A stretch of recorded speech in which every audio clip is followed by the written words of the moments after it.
Shabbat before Rosh Hashanah, just to focus on one idea for Rosh Hashanah. There's so many.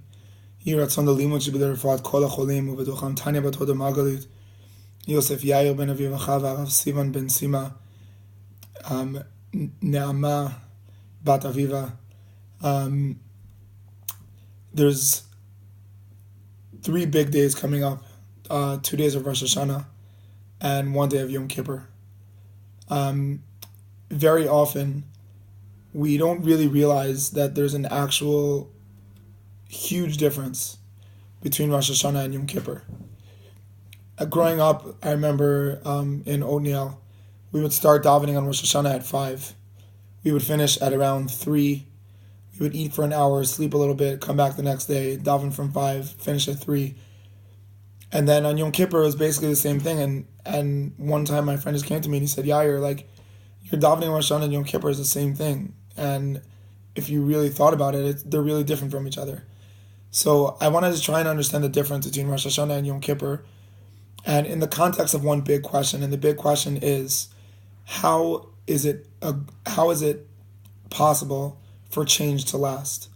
I know this week I was able to speak to Michael Lax on Sunday before the wedding, and he said to me, Yair, it's really important to change the mindset and just focus just on the wedding.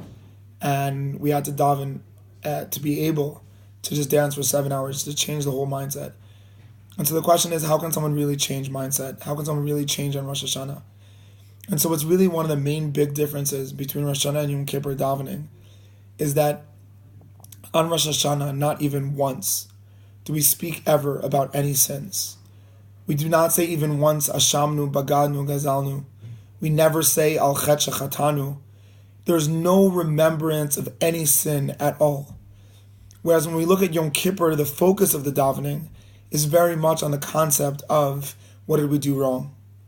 And so what's really interesting is that even though they both have a strong element of tefillah, the element of tefillah of Rosh Hashanah really doesn't have so much to do with tshuva, and specifically not tshuva from sins. We don't even talk about it once. In all 2 days that we're going to be in shul, and all the davening, and all the tefillot, and everything we're going to say, there isn't even once that we remember the sins that we did in the last year. And I think that what the message of Rosh Hashanah is, on a very, very simple level, is before you look backward, look forward. And what I mean by that is, Rosh Hashanah is the first day of the year, and it's very, very simple to look back on all the mistakes we made. But we do something else. We sit there on Rosh Hashanah, and we look forward, and we forget about everything we did. We're not asking, what do you do right, what do you do wrong? We're just asking, where do you want to go? Look forward. Focus on, what does it mean to have a relationship with Hashem? What does it mean if Hashem is really part of our lives? What does it mean if Hashem is part of the world? All those things are such big questions. And only after you know how to look forward, you know where you want to go, only then, 10 days later on Yom Kippur, will we look backward and think about all the mistakes we made in the year that passed. And so I think that the deep message of Rosh Hashanah is forward, and the deep message of Yom Kippur is backward.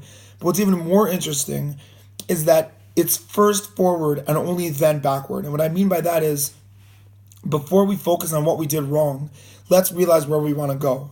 And so Rosh Hashanah says, yes, I know you made mistakes, but my main question to you is, where do you want to get to? And only after you ask that question, where do you want to get to, then it's healthy to ask the question of what are the mistakes and things that you want to fix.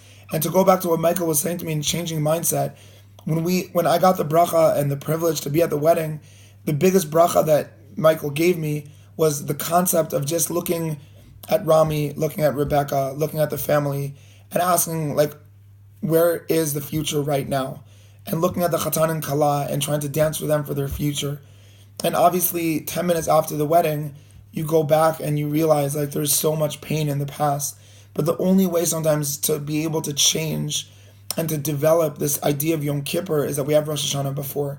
And so my bracha entering into the Shabbat when we sit with our families is to get that opportunity in the last Shabbat of the year, entering 24 hours after into Rosh Hashanah, to be able to really focus on that one question: where do we want to go? Not to look at our mistakes and not to look at what we did wrong, but to look at where we want to go. And then when we deal with the mistakes, it will be from a much more positive and productive atmosphere. Shabbat Shalom.